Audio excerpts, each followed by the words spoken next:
Pampa Debates. Oferecimento GBOX. A proteção certa para a sua família. Unimed Porto Alegre. Cuidar de você. Esse é o plano. Biscoitos Zezé. Carinho que vem de família. Banrisul e você. Nossa parceria faz a diferença. Use o app para gerenciar sua conta. Estamos iniciando mais um Pampa Debates. Até tirei a gravata hoje, quinta-feira santa, em homenagem aí aos nossos colegas desengravatados aí, o nosso presidente do CREMERS, Eduardo Trindade, o nosso José Pablo, já falei José Pablo Cairoli, um abraço para ele. Fez já o exame, viu? Tudo normal. Passou. Normalizou. Não, teve coronavírus e agora está imunizado, né? José Paulo da Rosa, prazer tê-lo aqui também. Okay. Antes que tu diga errado meu nome, eu vou deixar um cartão. Tem o João Paulo da Rosa. Campeão. Sabe por que eu erro? É justamente por causa do José Pablo Cairoli. Sim, que era o nosso agora está certo. ex-vice-governador. É verdade. E hoje conversei longamente com o Cairoli, ele ia para a fazenda, não vai, até... Não dá para confidenciar, mas vou falar, né? Marcamos um almoço ontem porque ele está imunizado, né? Então aí eu vou encarar o Cairoli. Um abraço ao Cairoli, a dona Goia aí. Minha querida presidente do Conselho Regional de Contabilidade, Ana Terce. Prazer tê-la aqui. Obrigada, boa noite, Paulo Sérgio, boa noite aos colegas de bancada. Primeira vez que eu venho fora de uma quarta-feira, Paulo Sérgio. É mesmo? Só me chama na como quarta-feira. É bom tu te encontrar com os homens aqui, né? Sim, com certeza. Vai sair daquela...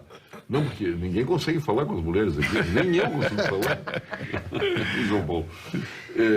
Ana Terce, como é? Tá tudo tranquilo na tua área? Todo mundo em home office? Tranquilíssimo. A tua beleza em home office. Olha, Paulo Sérgio, vou te dizer assim, nunca trabalhamos tanto e principalmente...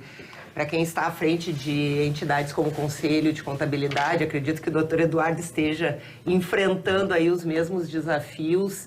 É um momento que a gente precisa liderar toda uma categoria, todo um conjunto de causas e diante desse cenário tão incerto e ainda com todas as complicações políticas, né, Paulo Sérgio, porque a gente precisa sempre ter muito cuidado com tudo que a gente vai buscar, pleitear, porque é o cuidado com a vida das pessoas e nós que trabalhamos no segmento econômico, todo esse nervosismo por conta dessa instabilidade econômica financeira. Então, os contadores estão lá na ponta do processo. E acumulando agora com o imposto de renda, né? Exatamente. O imposto de renda foi prorrogado. Foi prorrogado, graças a Deus. Para quando? Para final de junho, 30 de junho. Até 30 de junho? Sim.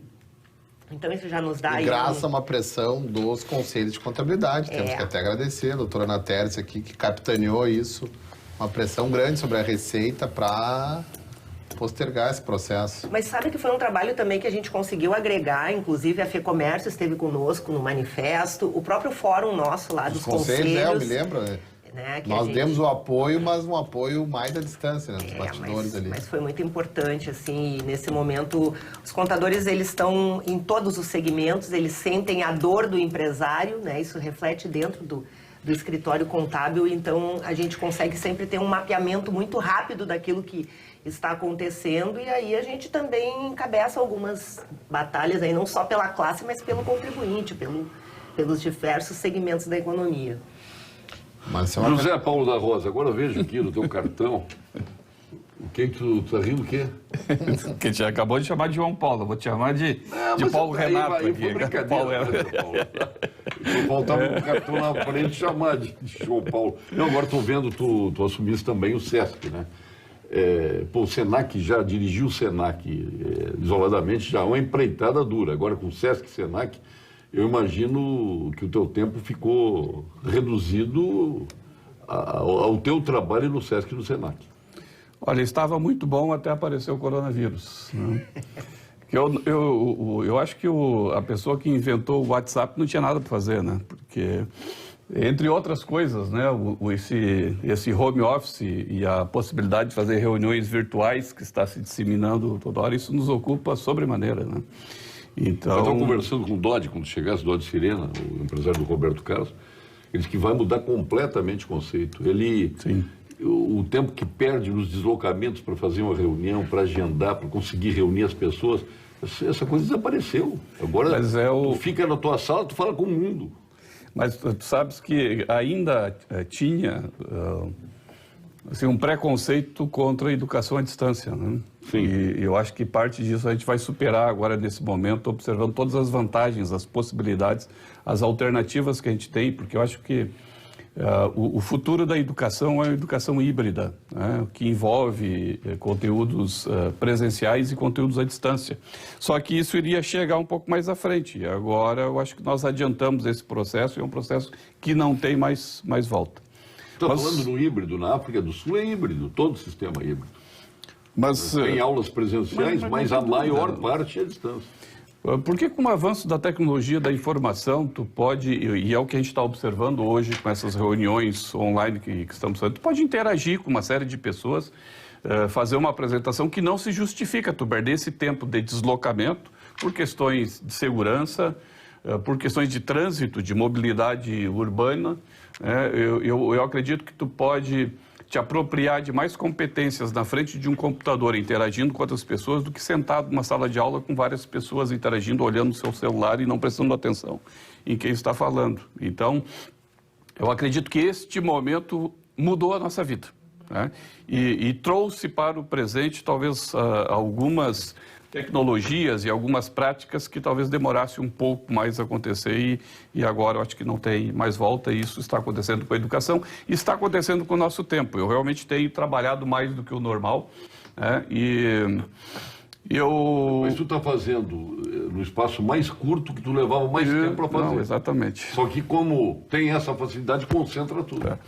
Eu Isso fui... tem a moda no parlamento brasileiro, né? Vai ser uma loucura. Não, mas em todas as áreas, em todos os segmentos. Para Brasília já é difícil, agora vai...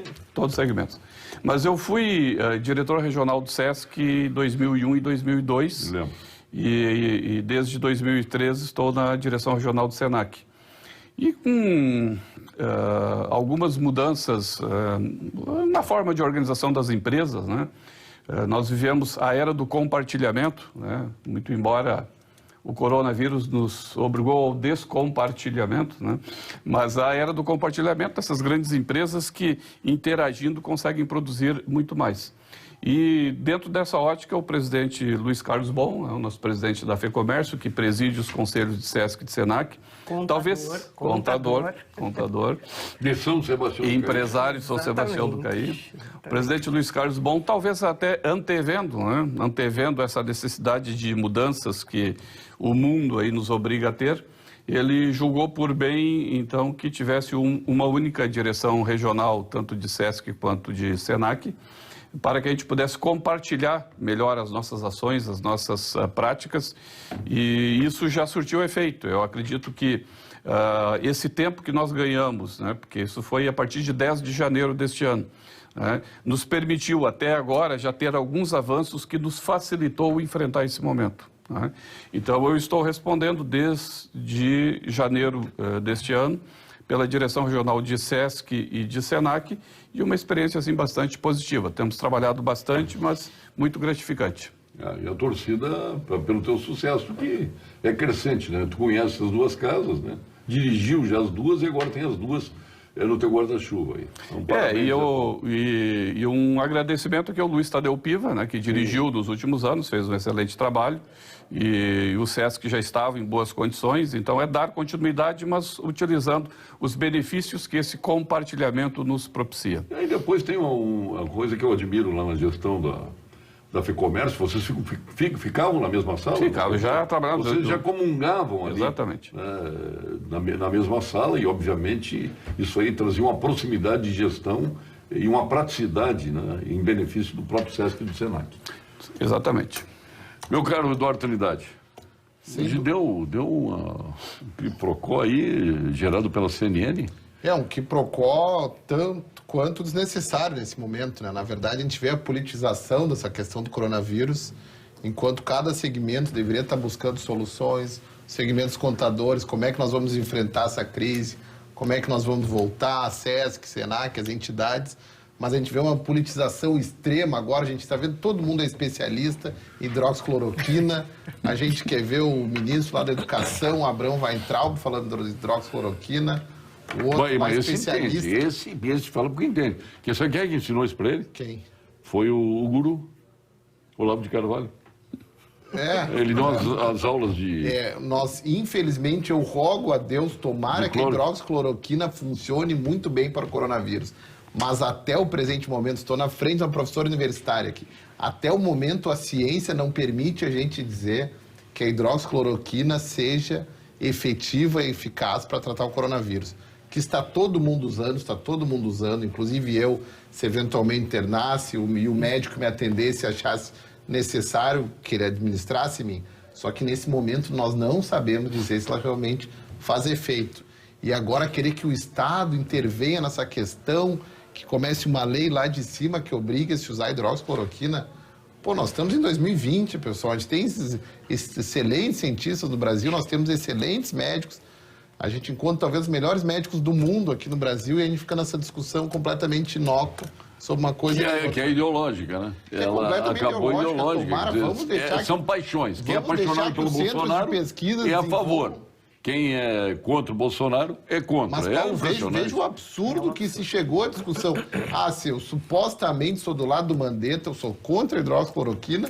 Se eu sou do lado do Bolsonaro, eu sou a favor da hidroxicloroquina. Mas chegamos a isso. Mas onde é que já se viu? Eu acho que eu posso. Vou fazer aqui, democraticamente, posso revelar o diálogo aqui que a CNN trouxe entre os dois? Claro que o repórter deve ter gravado e tal, por isso que ele tem detalhes aqui. Acho que que eu devo ou não devo? Mas com certeza, Paulo Sérgio, eu sou a favor da informação. Você, Pablo? Essa informação já é pública. Né? Já é pública? Já é pública. Várias redes já têm já posso informado. Fazer, então. Sim. Eduardo? Sem dúvida alguma. 3-0. Então vamos lá. O repórter, deixa eu ver como é o nome do repórter aqui. Aliás, não tem o nome dele aqui. Não tenho o nome dele, mas ele ligou para o gabinete de um dos dois, eu não sei qual é. Sabes qual é? Ligou para o Osmar Terra e ficou ligado o telefone. E ele ouviu a conversa do Onyx com o Terra. Aí o Onyx, ele não tem compromisso com nada que o Bolsonaro está fazendo. Aí ele bota ele, entre parênteses, Mandetta. E o Terra. E ele se acha, diz o Terra. E o Onyx... Eu acho que o Bolsonaro deveria ter arcado com as consequências de uma demissão. O Terra, o ideal era o Mandetta se adaptar ao discurso do Bolsonaro. O Onyx, uma coisa como o discurso de quarentena permite tudo. Se eu tivesse na cadeira do Bolsonaro, claro, o que aconteceu na reunião, eu não teria segurado, eu teria cortado a cabeça dele. E por aí vai. O diálogo é mais longo que isso. Mas a essência do diálogo está aí, para análise de vocês. Nós iniciamos a semana com essa perspectiva aí de que o Mandetta sairia, porque segunda-feira foi forte, né? E estamos terminando a semana com a mesma preocupação, né? Porque com esse discurso, né, continua na tona aí a discussão aí da permanência ou não do ministro. Nós já falamos, já debatemos sobre isso aqui. Em vez de dizer as pessoas enaltecerem o presidente por ter ouvido outros ministros, sei lá, militares, não interessa, ele ouviu alguém e manteve o Mandetta. Ele podia, finalmente ele ouviu alguém e manteve o ministro da Saúde. Não levou pau, não manda mais, é figura decorativa, agora acabou. É questão de visão, mas a visão sempre é por negativo, ao menos para o lado do presidente. Eu tenho que concordar com o doutor Eduardo quando ele diz que esse não é um momento, né, para um embate político, era um momento para que nós estivéssemos nos apoiando na ciência, nos dados, nas evidências, em tudo que já aconteceu. Acho que o Brasil está diante de uma oportunidade de dar para o mundo, de demonstrar tudo que nós temos. Nós temos talentos dentro desse país, coisas que nós temos também a sorte de sermos um dos últimos países a estar tendo hoje recebendo o surto da pandemia. Então, isso significa que nós estamos tendo a chance de aprender com os erros do que já foi cometido nos outros países e aprimorar isso. E aí a gente está diante de um embate político que, nesse momento, era a última coisa que nós precisaríamos. E o diálogo continua. Aí diz o Terra, você viu a fala dele depois? Aí diz o Onyx, ali para mim foi a pá de cal. eu já não falo com ele, Mandetta, há 2 meses. Aí eu acho que é xadrez.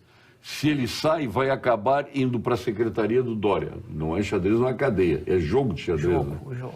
É uma jogada. Se o Bolsonaro tira ele, o Dória vai lá e puxa ele para a secretaria.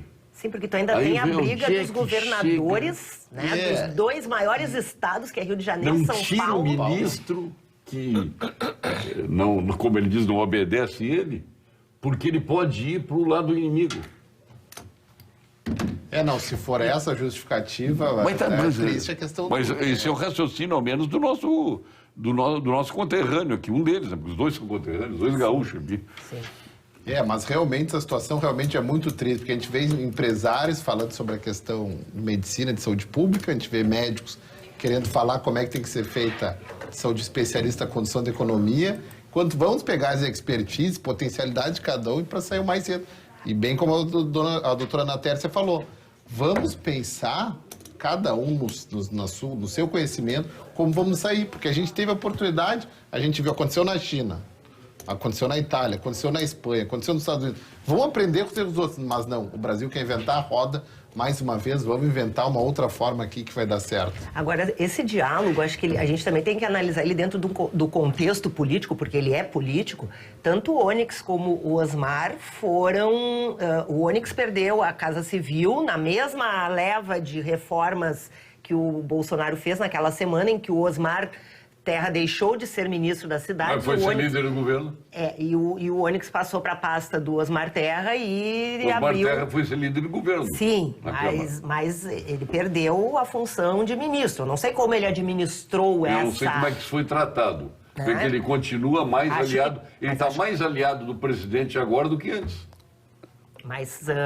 Basta ver a posição. Mas ele abraçou uma posição. Sérgio, vamos convir que não tem nada nessa conversa aí que comprometa qualquer coisa, porque Nada que a gente não saiba. Nada que a gente não sabe, nada que não seja conversado, né? Nada que não for esperado na conversa entre os dois. Não tem nada.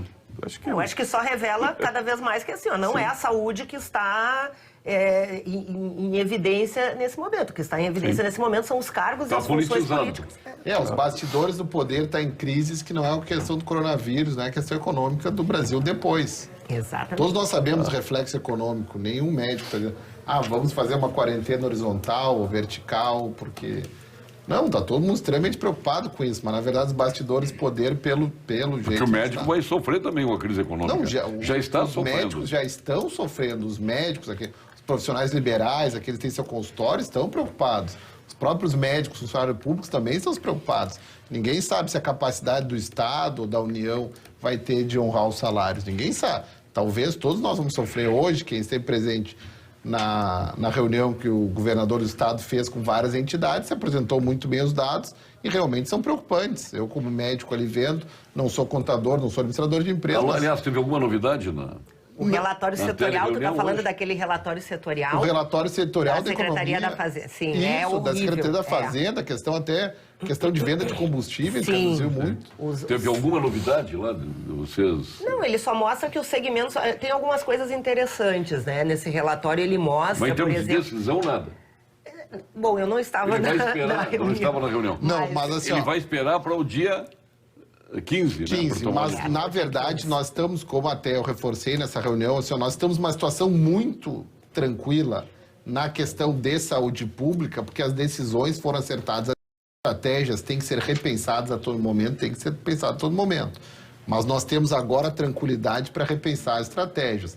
Olha, atualmente existe um teste para ver se o indivíduo já criou imunidade. Talvez tenha que se pegar amostras populacionais, inclusive de Porto Alegre, vamos fazer o cálculo estatístico lá, para ver quantos tem que se testar, para de repente liberar alguma parcela da população para voltar às suas atividades.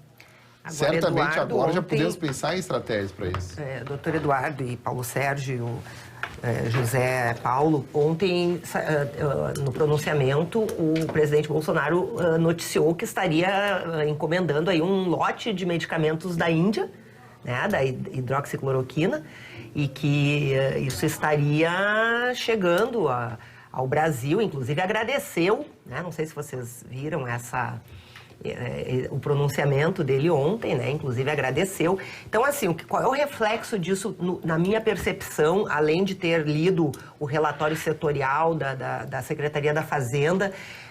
O segmento, por exemplo, de supermercados, de alimentos, que ele deu uma subida bem significativa naquelas primeiras semanas, que foi o pico em que o pessoal estava apavorado achando que ia faltar comida e foi todo mundo para o supermercado comprar. E isso já começou a diminuir, né? Ou seja, as pessoas... E outra questão... Por estar abastecido e por falta de dinheiro. Que eu observo... Exatamente. E outra questão que eu observo é muito mais gente na rua. Essa discussão política, essa polêmica, ela está jogando as pessoas para a rua. O presidente Bolsonaro, naquela segunda-feira, acho que faz 2 semanas atrás, muita gente se liberou. A gente vê em outros estados da nação, o pessoal se liberou muito mais. As pessoas estão se autodecretando fim de quarentena porque já não estão acreditando. Aí a gente pode enquadrar isso em desobediência civil? O Hernani Polo, por exemplo, nos encontramos sábado, ele chegou na minha casa e vem cá, a orla está lotada. O Dó de Sirena foi correr na orla, ficou impressionado, a orla lotada, é desobediência civil nisso? Ou as pessoas estão fazendo porque não suportam mais dentro de casa? Eu acho que é um pouco de tudo. Eu acho que é um pouco dos dois. Às vezes é um pouco de até desleixo da população com a sua própria saúde. Porque, na verdade, o Estado está querendo se organizar de uma forma para a gente quer desacelerar o contágio em relação ao vírus. E as estratégias, nós estamos aprendendo com os outros países do mundo e as pessoas não estão conseguindo essas estratégias. E todo mundo pega o exemplo da Coreia do Sul, como é que Singapura fez, como é que o Japão está fazendo para segurar a curva. Mas vocês sabem qual a obediência da população asiática em relação às orientações. Todos nós sabemos qual a obediência da população alemã sobre as suas coisas. Lá no Japão está todo mundo de máscara. Não sei se a máscara tem tanta efetividade assim ou não, mas todos eles estão usando a máscara e protegendo sua coletividade. E o Japão não fez confinamento aqui tá todo geral, mundo... como nós fizemos aqui. Mas aqui, Paulo, o Brasil, até esse presente momento, não fez confinamento geral. A gente fez um isolamento social, quase chegando a um lockdown horizontal, mas nós não chegamos nesse nível. Não chegamos porque liberamos muitas coisas. Sim, mantemos... Estabelecendo um processo de desigualdade. Está falando aqui alguém que quer que o comércio funcione. Eu quero o comércio funcionando. Sim, agora... Com restrições, com cuidados da saúde. Isso desde o primeiro minuto da primeira hora. Bom, o comércio acho que é o segmento mais afetado pelos dados setoriais da Secretaria da Fazenda, com quedas, segmento de vestuário e calçados, se não me engano, 85% de perda de faturamento e para alguns estabelecimentos isso vai ser irreversível. Eu quero fazer uma pesquisa aqui entre nós.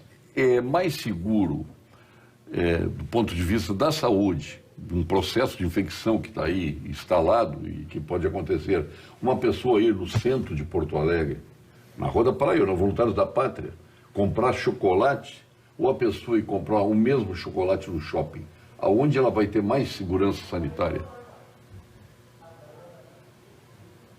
Bom, com o exemplo que tu deu, Rua da Praia e Voluntários da Pátria, shopping... Onde tem loja, Só que o shopping, ele tem o efeito de as pessoas ficarem mais juntas, né? De confinamento e aglomeração. A facilidade de aglomeração. Eu tenho as minhas... Aí não é mais fácil de controlar? Tu abre 2 portas do shopping, controla quem entra, controla nas lojas, tu vai ter mais autoridade, porque tu tem autoridade pública e tu vai ter autoridade privada para fazer esse controle dentro do shopping. De quantos entram e para onde vão. O que me preocupa... E inclusive obrigar os funcionários, as lojas que abrirem, a ter cuidados, luvas, usar máscara. O que me preocupa nessa... Como está fazendo o Zafari agora.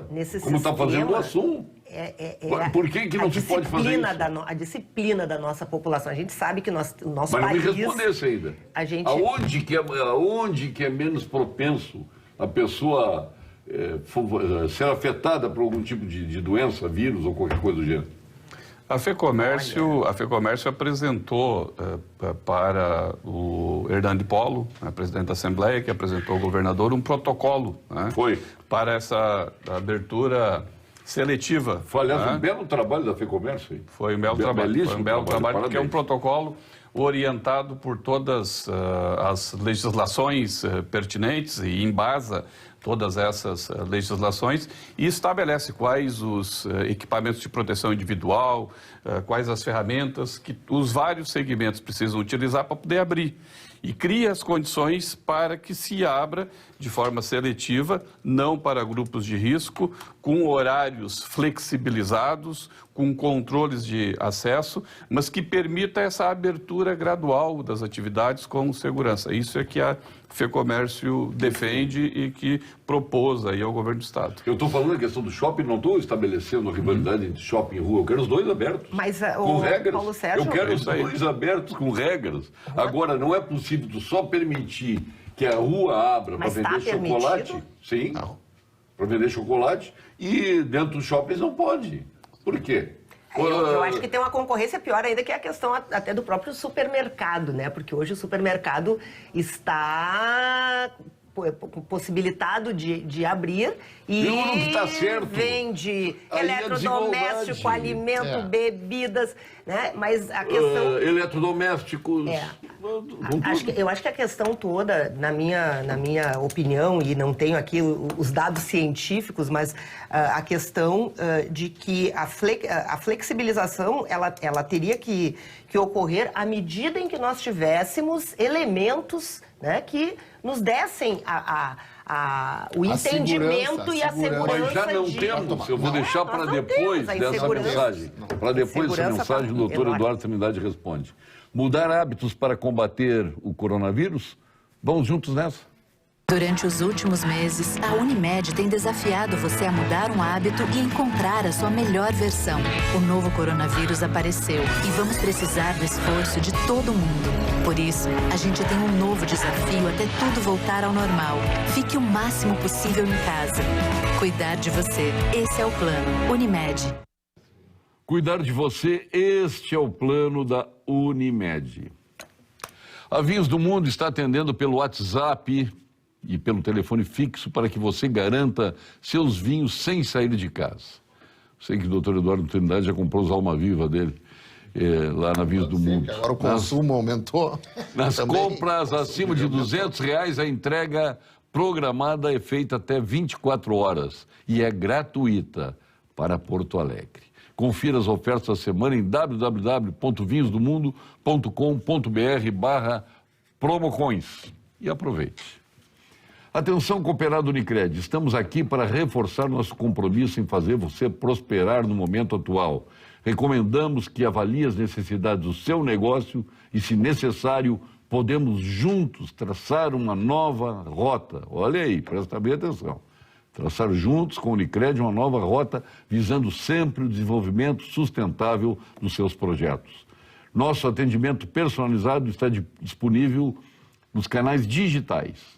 Juntos encontramos a melhor solução. A mensagem é da Unicred. A tradicional grife de chocolates finos Copenhague, que deu um lance, saiu na frente a Copenhague. Aliás, eu penso na Copenhague já... Eu tô com água na boca. Zé Paulo? Muito bom. Pô, eu tô com água na boca, né?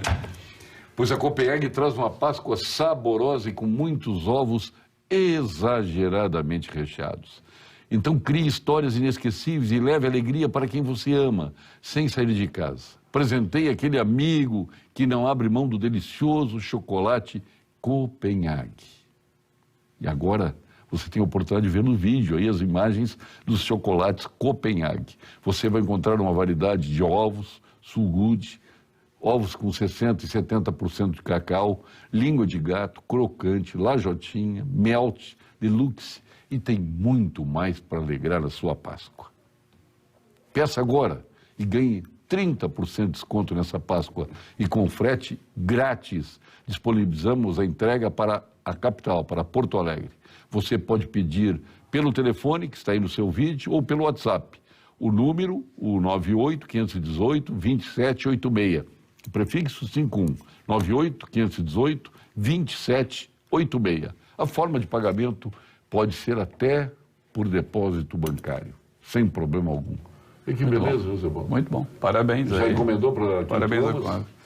Já encomendei. Quem é que tu ama? Já, minha esposa? Ah, tua esposa? Tá. E os amigos não? Não, os amigos sim, os amigos de outro modo. Não mas precisa também ser sua esposa, né? Não, a gente tem que dizer que ama. Meu irmão fez aniversário, a gente raramente diz por irmão, eu te amo, eu gosto de ti. Eu mandei uma mensagem para ele num grupo que nós temos aí, Amigos para Sempre, dizendo que eu nunca cheguei a dizer isso para ele. Aí botei no grupo lá. Né? Porque Ele estranhou, certamente. Óbvio. Isso aí é efeito da quarentena, Paulo Sérgio.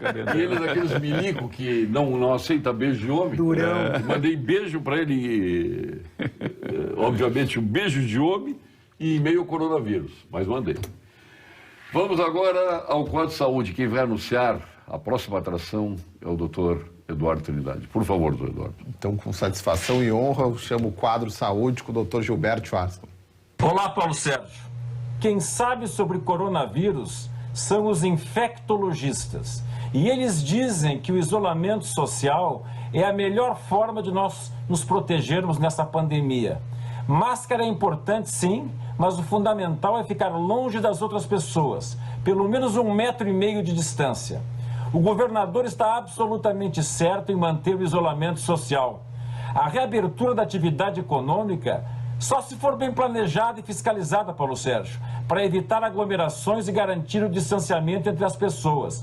Do contrário, teremos uma tragédia. Isso não é brincadeira. Morreram 900 pessoas ontem na Inglaterra. E não há prova de que a cloroquina funcione contra coronavírus. Nenhum infectologista de nome no mundo recomenda a cloroquina. São todos ignorantes, Paulo Sérgio. É o presidente da República, o nosso grande especialista em infecções.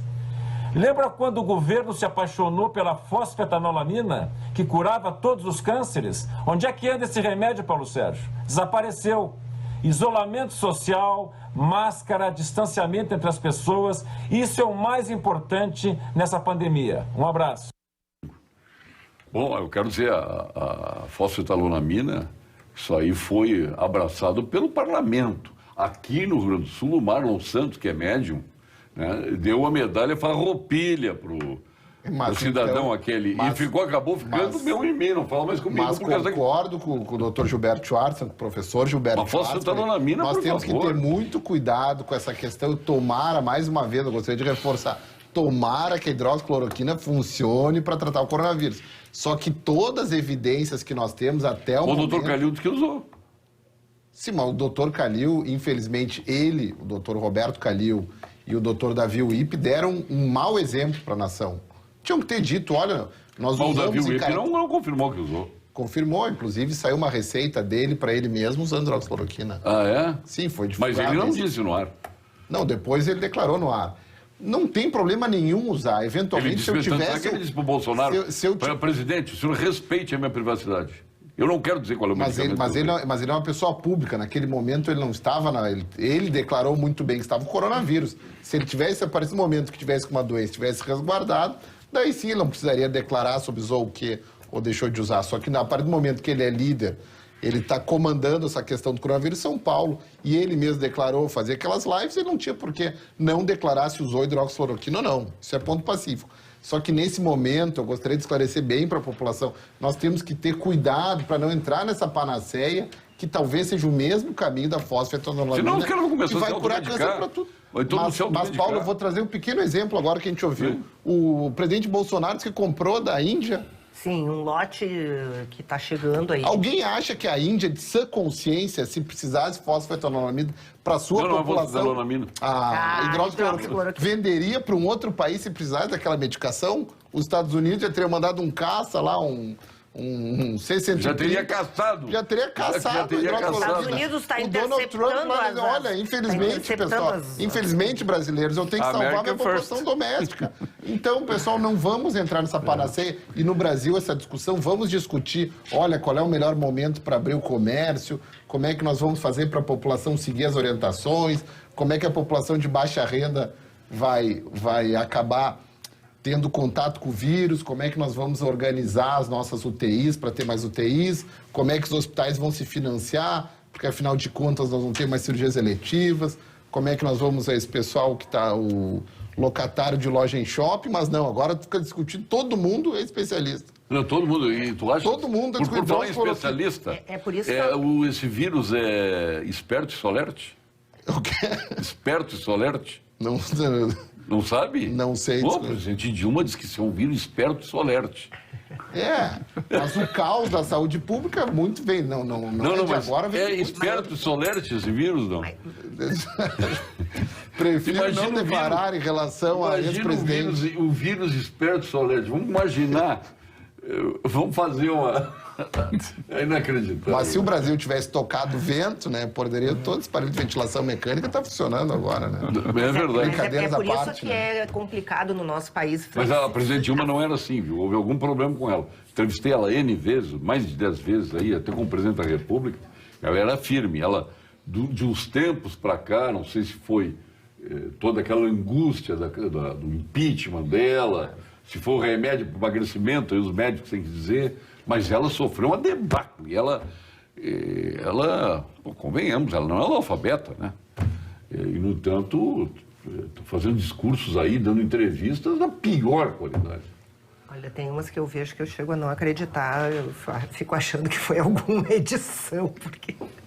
Mas, voltando nesse debate ainda da questão do confinamento, ouvindo o Dr. Schwartzman, ouvindo as autoridades que hoje estão responsáveis por nos direcionar nessa questão, eu penso que a gente tem que praticar a disciplina, a gente tem que ser obediente como cidadãos. E por que o Mandetta não é obediente com o presidente? Mas aí é uma outra questão, né, Paulo Sérgio? Disciplina e obediência? Porque eu penso que o presidente que cobra dele. nós que temos ele lideranças... Ele não é obediente nem disciplinado. Nós que somos lideranças dentro de segmentos importantes aí da economia do nosso Estado, acho que a gente precisa sempre passar uma mensagem muito de cumprir com aquilo que está sendo determinado. A gente não pode pregar uma desobediência, porque Claro acaba que não. acontecendo isso que a gente está percebendo hoje, assim, a população está desacreditando das recomendações que estão vindo. Das medidas que foram tomadas até aqui, que estão dando essa nossa segurança que nós temos nesse momento. E essa insegurança, ela é generalizada. Hoje eu tenho, assim, contadores que não sabem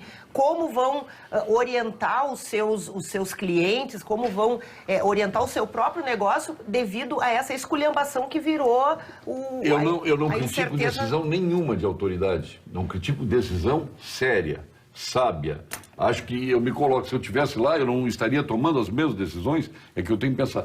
As idiotas eu critico. Tem coisa idiota, caçar pessoa, idosos em parque e multar. A ideia inicial era prender, aí depois era multar, e depois tiveram que tirar o time de campo que o Ministério Público ameaçou, fechar a praia, que nem atribuição de prefeito. São coisas idiotas que não dá para admitir. É isso que eu critico. E a falta de igualdade nas decisões. Mas por isso que eu digo e reforço. Mas não discuta a decisão. Muita gente quis ter protagonismo nesse momento, e muitos prefeitos municipais quiseram ter protagonismo e quiseram aparecer, lançaram até medidas de isolamento, de lockdown, que na verdade nunca teve lockdown no Brasil até o presente momento ainda, e daí quando precisava toda a população seguindo um caminho comum. Opa, peraí, o pessoal já não está mais aguentando, porque lá o município já está fechado há 4, 5 semanas. Mas por isso, eu concordo 100% contigo. Nós não podemos criticar as decisões das autoridades. Nós temos que seguir. Nós temos o dever, até por viver uma democracia, de questionar a todo momento as decisões.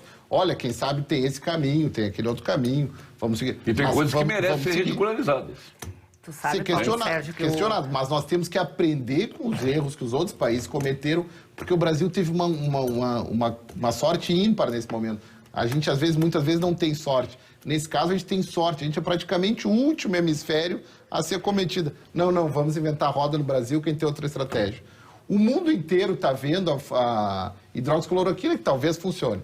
Mas, no Brasil vai ser a salvação.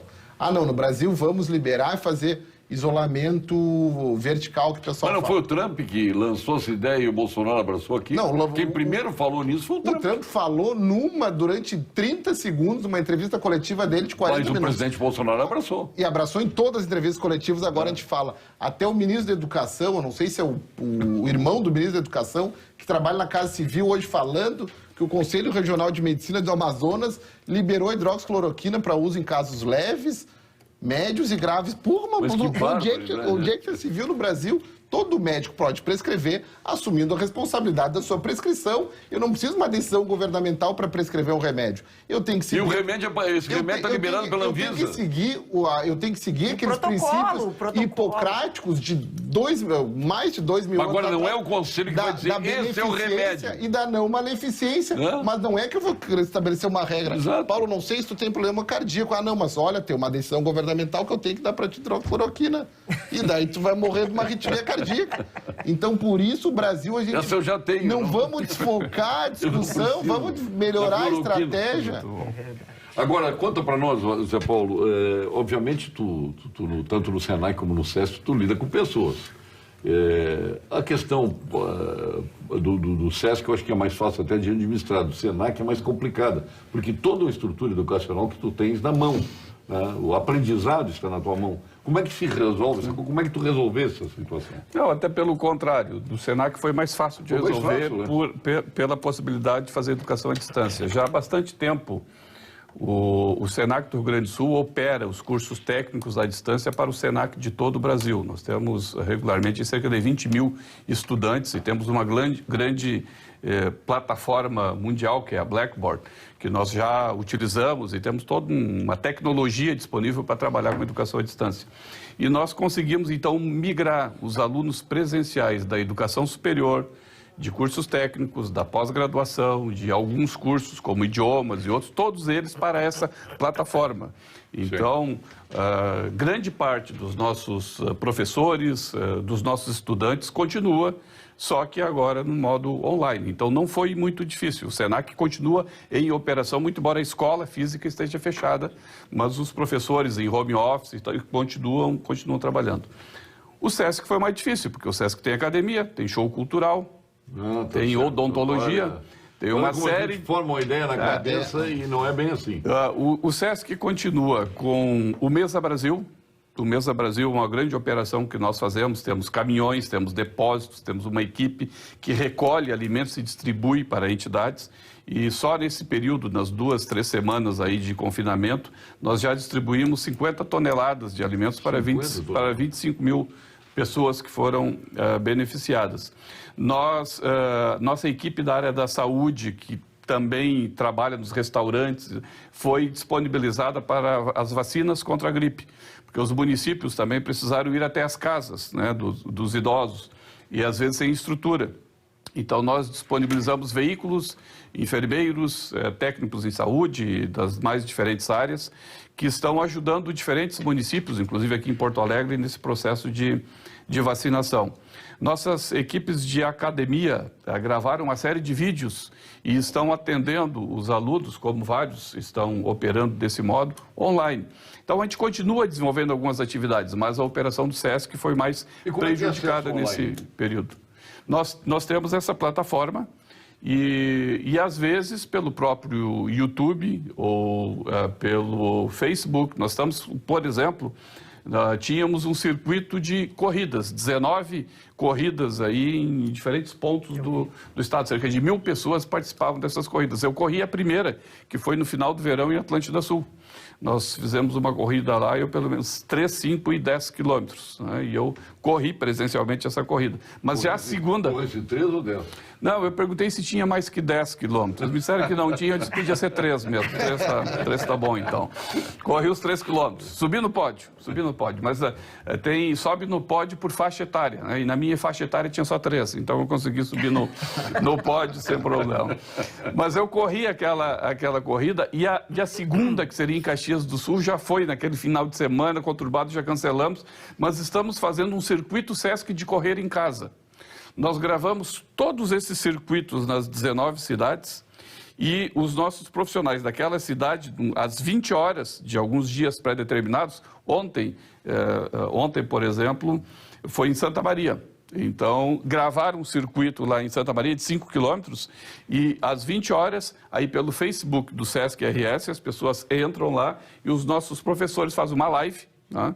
E correndo naquela imagem que foi gravada, mas uma corrida estacionária. Então a gente corre em casa, 3 km, 5 km, 10 km, e tem uma participação Imensa. Não é a participação da Marília Mendonça ou dos nossos grandes... Jorge Mateus. Jorge Mateus, né? Mas tem uma participação expressiva. Né? Então, são ferramentas que nós utilizamos para manter as pessoas em atividade e tanto o SESC quanto o SENAC conseguir, né, cumprir a sua missão mesmo nesse período de confinamento. Agora, uma questão que está afligindo as pessoas é a vacina parece estar controlada, praticamente toda a população que precisava ser vacinada contra o H1N1 já foi vacinada. E essa vacina da pneumonia que não existe em lugar nenhum, ela é importante, ela é necessária? E é uma vacina cara, hein? Estão cobrando em 300 e pouco. Sim, na verdade, ela é uma vacina importante, todas as vacinas são importantes, mas o HN1, a mortalidade dele é maior, inclusive porque agora o inverno, muita gente se confunde um pouco. Qual é o maior problema do inverno em relação a essas viroses? É porque é o seguinte, tende a ter uma exacerbação daquelas pessoas que já têm uma doença pré-existente. Então, por isso que o risco da mortalidade da população aumenta. Não é porque o vírus se desenvolve melhor, alguma coisa assim, não. As pessoas já tendem a ficar confinadas, mas já estão, mas sim porque tem que ter um agravamento das suas doenças pré-existentes.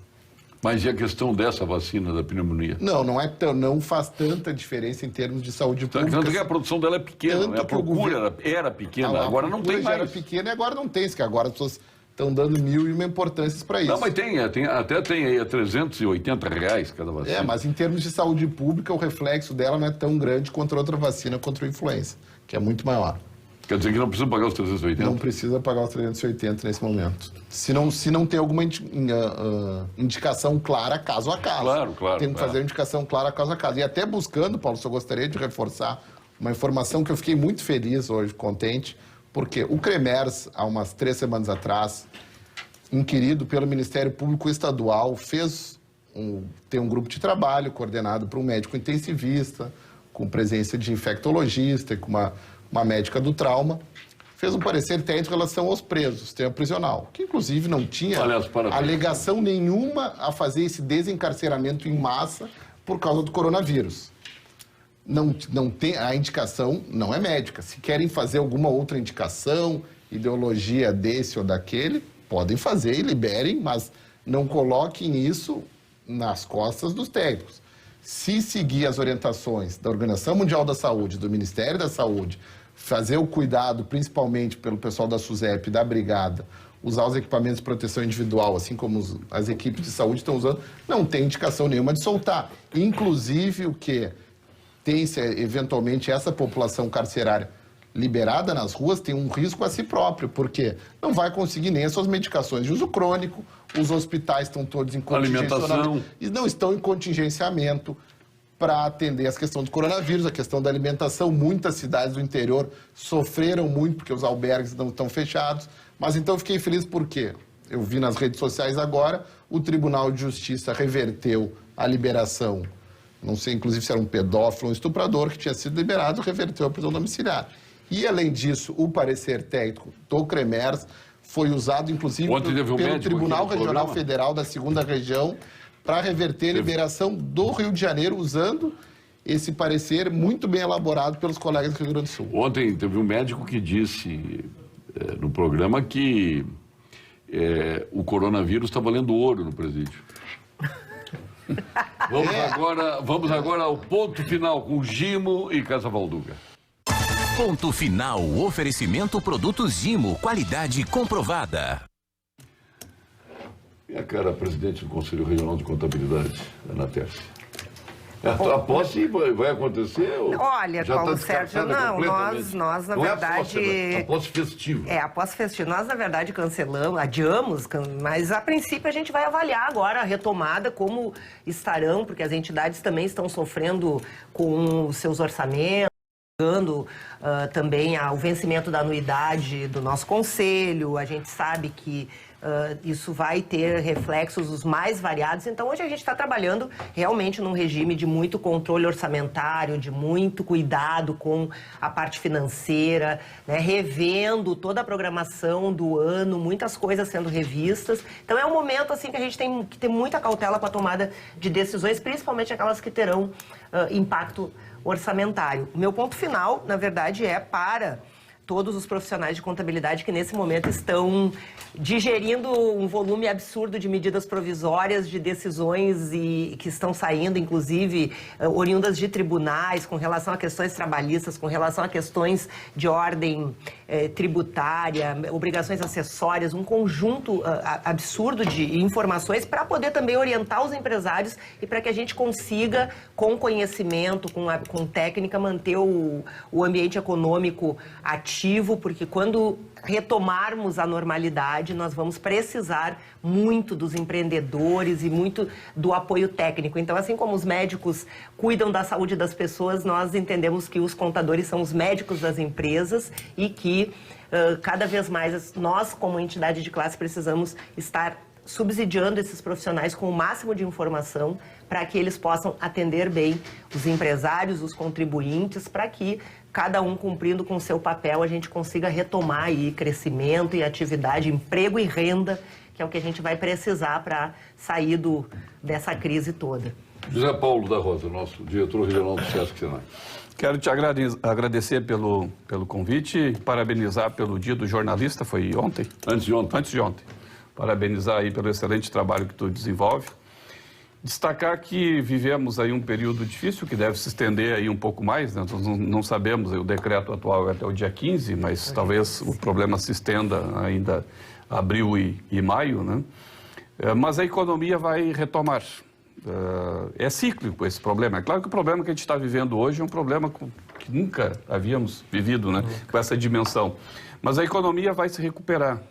E a dificuldade que eu vejo, falávamos aqui no início, né, as dificuldades com o nosso ministro da Educação, né, é que talvez o problema não seja na saúde, até porque o ministro está fazendo um trabalho também adequado lá, mas na educação nós temos um problema muito grande. E o país, eu acho que vai precisar de pessoas qualificadas, pessoas preparadas para dar suporte a qualquer processo de crescimento que a gente vá encaminhar depois dessa crise. E o nosso sistema, Senac, Sesc, Senai, SESI, Sebrae, Senat, Senar, Sescope, quer dizer, é um sistema constituído, consolidado, privado, que consegue fazer mais e muito mais rápido essa retomada de crescimento. Então, quando há uma medida provisória reduzindo... os melhores programas sociais e de aprendizagem que nós temos na história do Brasil.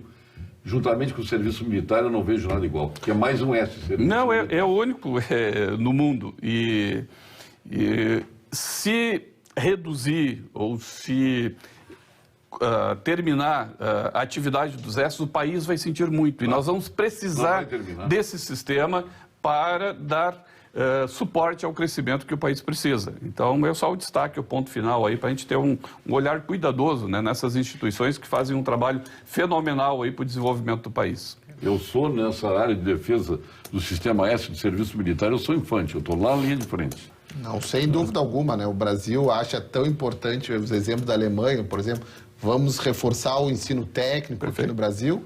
E, na verdade, na prática, não. Só se investe em ensino superior, às vezes, altas somas e sem um retorno social tão importante, tanto quanto necessário. Mas uma coisa que eu gostaria de reforçar, que o Zé Paulo colocou no início, vamos aproveitar esse momento, esse estado de guerra que nós estamos vivendo agora, assim como na Segunda Guerra, vamos tentar evoluir muito num curto espaço de tempo.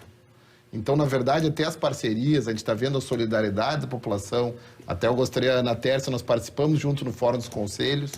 Nós, Conselho Regional de Medicina e Conselho Regional de Farmácia, disponibilizou uma ferramenta agora no nosso site que possibilita receitas médicas ser feitas à distância, bem como atestados médicos, melhorando a questão das empresas, inclusive, porque agora a gente está dizendo para os funcionários, olha, se tiver com sintomas, vai para casa. Mas como é que vai justificar as suas faltas? Então, vai se disponibilizar esses atestados médicos feitos à distância. São pequenas coisas que talvez vão demorar 1, 2, 3 anos para surgir as tecnologias, mas como a gente precisa para ontem, isso a gente decidiu na sexta, a gente foi atrás do software do Paraná, desenvolvemos o software e lançamos isso ontem. E já mais de 2.000 acessos nessa questão. Inclusive todo até o judiciário querendo ter acesso, outros estados da federação querendo pegar os exemplos. Então vamos utilizar desse momento para fazer uma evolução rápida do que a gente precisa. Vou pegar um pouco dos WhatsApps aqui, que a gente não atendeu os nossos telespectadores, vou fazer o contrário do que faço sempre, eu sempre pego aleatoriamente. Agora eu vou pegar aqui de quem botou recentemente em direção ao início do programa. Paulo, o amigo médico aí, líder classista, diz que o pessoal de baixa renda está tendo a maior dificuldade. 90% da população é de baixa renda. Só quem realmente está passando necessidade são eles, os de baixa renda. Os ricos demitem, fecham as empresas e reabrem só quando a coisa estiver boa. O funcionalismo público está nem aí, estão de férias remuneradas. Quem realmente está sofrendo são os pobres. Ótimo programa, é o Júlio Kuczynski. Mas isso não resta dúvida e todo mundo está preocupado, principalmente com a população de baixa renda, tanto que pelo risco de perder o emprego, tanto pelo risco de uma contaminação, e a gente sabe da repercussão social de uma morte nas populações das classes C e D. Por isso as ações solidárias são tão importantes. Olha, Tânia, boa noite, Paulo Sérgio. Os decretos de distanciamento social e, pior, de fechamento do comércio são baseados na falta de leitos e IPIs. Pois bem, não seria o caso de processar judicialmente os governantes que não investiram na saúde e sempre prometem que, em suas campanhas eleitorais, que farão isso? A Tânia de Porto Alegre. Sem dúvida alguma, investir na saúde e na educação, como muito foi bem lembrado. Na verdade, processar os governantes nesse momento, não sei se resolveria. Não, agora não. Agora vamos... se resolveria o problema. Jerebango, o Schmidt aqui.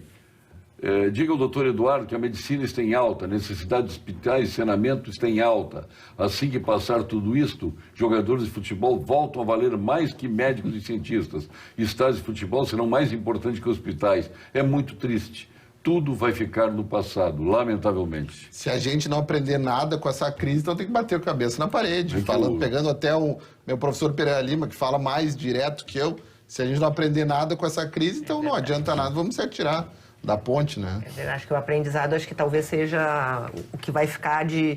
E o legado dessa crise, que vai ser... Eu creio na população e na sociedade. Tomara que a gente tenha esse legado e se aprenda com essas questões. Inclusive o aprendizado de usar os meios virtuais, né? Eu estava comentando com o doutor Eduardo, hoje eu tive a primeira experiência de consulta médica por videochamada e foi muito tranquilo, tudo, a orientação toda, com base, compartilhei os exames que estavam todos na plataforma do laboratório com a doutora, ela olhou, dali já me deu toda a orientação. Pois é, aqui tem uma consulta particular, o Mário de Gravataí. Paulo Sérgio, pergunta para o doutor Eduardo, eu fiz uma ponte de safena há 12 anos, tomo todos os remédios de uso contínuo para colesterol, diabetes, pressão alta. Se for me guiar pela bula, não tomaria nenhum, mas estou vivo e com ótima saúde. Resumo, tudo é pura politicagem. Não, na verdade ele está vivo por esse número grande de medicações que ele toma, ele está vivo graças que ele fez uma ponte de safena há 20 anos atrás, graças à medicina Parabéns moderna. Ao cardiologista dele. Parabéns ao cardiologista, ao cirurgião cardíaco, toda a equipe que atendeu ele há 20 anos, graças a isso que ele está vivo, não é a politicagem. Assim que esta pandemia passar, o governo e a sociedade vai fazer uma campanha para onde tem saneamento básico e pavimentação nos bairros que não tem. Quero dizer isto porque precisamos urgentemente para que não ocorra outra pandemia. Deixa eu pegar o nome, eu não peguei o nome do anterior. Aqui é o Júlio César.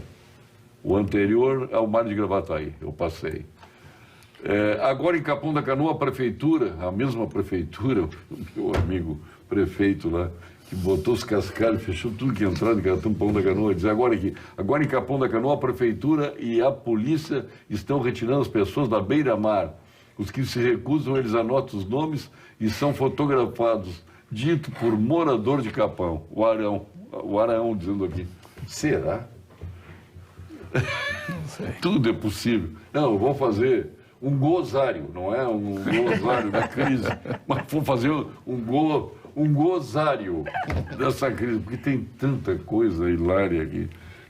Não é isso que a gente dá, daqui a pouco pensa que a gente está criticando a autoridade. Vou repetir, se eu estivesse lá, talvez fizesse igual ou pior, mas eu não faria palhaçada, né? Convenhamos, tem muita palhaçada nas decisões aí. É que a gente tem que pensar uma coisa, se aprende na medicina também nos últimos...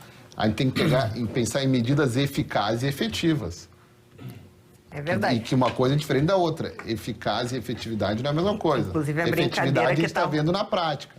A brincadeira que está rolando é que quem está preso está sendo solto, mas quem está solto está sendo preso. Tem até uma velha. Então... Vamos dar espaço, vou dar espaço aqui para essa moça aqui, que diz que eu estou interrompendo muito a toda hora. E eu não sou apresentador, eu sou debatedor aqui do programa, né? Mas ela diz que eu falo todos os dias, então eu tenho que deixar os outros falar. Em parte ela tem razão. Ela qual é o nome dela? Deixa eu ver aqui. Ângela. Um beijo, Ângela, para te interromper agora os debatedores para te colocar no ar. Tem essa também, viu, Ângela?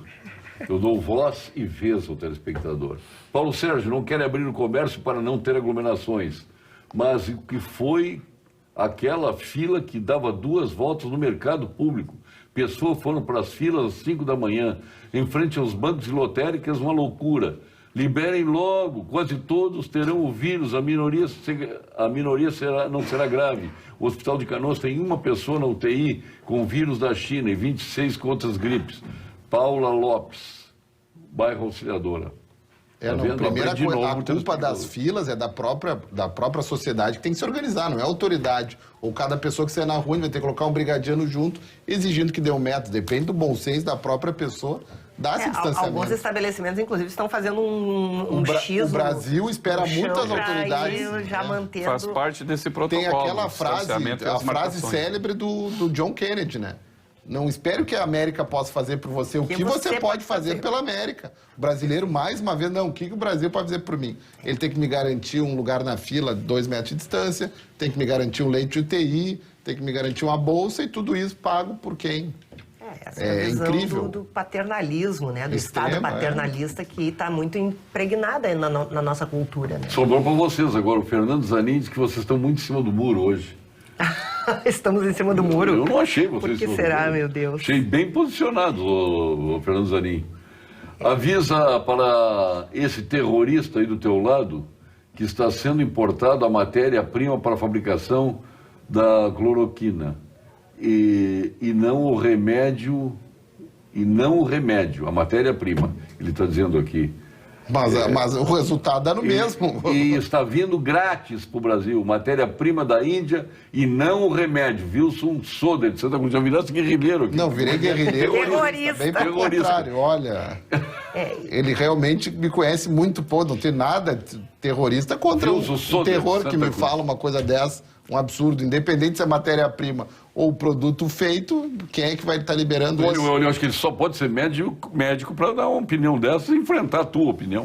Não sei por quê, porque qual é a opinião dele que ele colocou ali? Não, ele acha que tem que vir a matéria-prima. Não, que bom também, acho que tem que vir, porque é bem pelo que eu estou defendendo. Se funcionar a hidroxicloroquina, que bom, e vamos disponibilizar em larga escala, mas primeiro temos que comprovar que funcione. É que no caso em questão ele não deu opinião nenhuma, ele só quis me criticar por ser contra. Por ser contra. Só escutam o que querem. Hoje em dia as pessoas estão estão em conversas, em grupo, mas elas estão no monólogo. Elas só querem ouvir aquilo que elas querem, a certeza delas, mas pelo amor de Deus, vamos dialogar, tanto que ninguém aqui está em cima do muro. Se as decisões fossem fáceis, a gente diria, vamos fazer assim, mas não, as decisões não são fáceis. E o Cialdino aqui diz que ele está bravo com o doutor Gilberto Schwartzman, que criticou o presidente da República. E ele disse, eu respeitava o médico, mas triste ele fazer isso. E este médico que está aí presente, líder da classe médica, tomara que não, mas se contrair o vírus, diga ele para utilizar a cloroquina. Simples assim. Não, mas talvez vou utilizar, eu mesmo falei, vou utilizar, se necessário, que fique muito claro isso. Viu que dá celeuma, viu? Mas tá aí com a minha amiga aquela aqui, a Ângela, estou abrindo para o telespectador falar, inclusive tu, Ângela, não tem problema. Que eu leio isso contra mim também, não tem problema. Obrigado, minha caríssima Ana Tércia, presidente do Conselho Regional de Contabilidade. Obrigada também, Paulo Sérgio. Obrigado. Eu queria mandar um abraço para o pessoal de Guaporé, que antes de eu vir para cá, eu recebi uma mensagem de uma profissional de contabilidade de Guaporé. É a tua continência para Guaporé, então. E me disse assim, manda um abraço para nós lá, porque ela disse que todo dia assiste o teu programa. Então, um abraço para o pessoal de Guaporé. Tua continência, Paulo. Nessa linha, a Gladys Samersa de Oliveira, que me mandou uma mensagem dizendo que está me assistindo aqui, minha ex-sogra. O cara que a ex-sogra adora é o primeiro que eu vejo. É difícil os atuais gostarem. Agora a ex gostar, olha, dá licença. Não podemos. Não, pior que o doutor. O doutor Leandro chegou lá, a gente esquece. Esquece. Eu e o doutor Eduardo apertando a mão. Mas a gente esquece. Não, essa não tinha acontecido no programa. Qual é o nome dela? Gladys Samersla de Oliveira. Isso hoje tu está gozando com o teu atual sogra. Não, eu gosto dela também, mas essa me mandou mensagem, eu tô Então dá um abraço pro mandando. Paulo agora, senão vai ficar ruim pra ti. A Maria Isabel. Senão tu vai apanhar. É boa. Paulo, barbaridade, eu não... Olha... Tudo bem. Essa é até um cara querido mesmo. Doutor Eduardo, sua continência. A minha continência vai a um rapaz de 8 anos de idade. Não sei se vocês leram a história do Leonardo Maziero, de Antônio Prado, que saiu durante 5 dias para recolher tampas na rua. Vi, recolheu essas tampas, recolheu R$21,45. Ele, um rapaz extremamente pobre, não é rico, extremamente pobre. Talvez esses R$21 fizessem diferença na própria vida dele. Foi lá e doou para o Hospital de Antônio Prado. Maravilha. Então, muito mais minhas continências vai para esse verdadeiro patriota. De terrorista não tem nada, esse sim é patriota. Ficasse preocupado com o terrorista. Hein? Chamar de terrorista, olha... Mas eu já fui chamado de tudo aqui, tio. Outro. Os ânimos Esse estão... Fui chamado de rapaz é assassino patriota. aqui, que eu queria... Quero ver esse terrorista de Santa Cruz vai recolher lata e doar para o hospital de Santa Cruz. Não, ele vai recolher cloroquina. Cloroquina, é. E se não funcionar, quero ver ele revender para a Índia depois. Muito obrigado pela sua atenção. Obrigado a nossa presidente do Conselho Federal de Contabilidade, o presidente do Conselho de Medicina e ao nosso José Paulo da Rosa. Quando eu larguei o José Paulo, ele já achou que ia trocar o nome dele, mas tudo bem, faz parte. Vem aí o Jornal da Pampa, amanhã, sexta-feira santa, nós estaremos aqui trabalhando, né? E sucesso para você aí. Aproveite essa sexta-feira santa, confinamento, como o seu bacalhauzinho. Dá para tomar um vinho, não dá, doutor? Dá para tomar um vinho. Deve-se tomar um vinho. Deve. Quantidades moderadas, deve-se tomar um vinho. Se libera, viu, Vera Armando? Vera Armando não bebe nada, faz 3 semanas. Muito obrigado, até amanhã.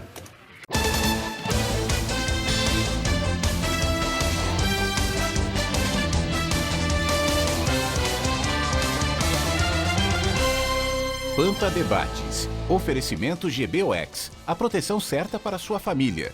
Unimed Porto Alegre. Cuidar de você. Esse é o plano. Biscoitos Zezé. Carinho que vem de família.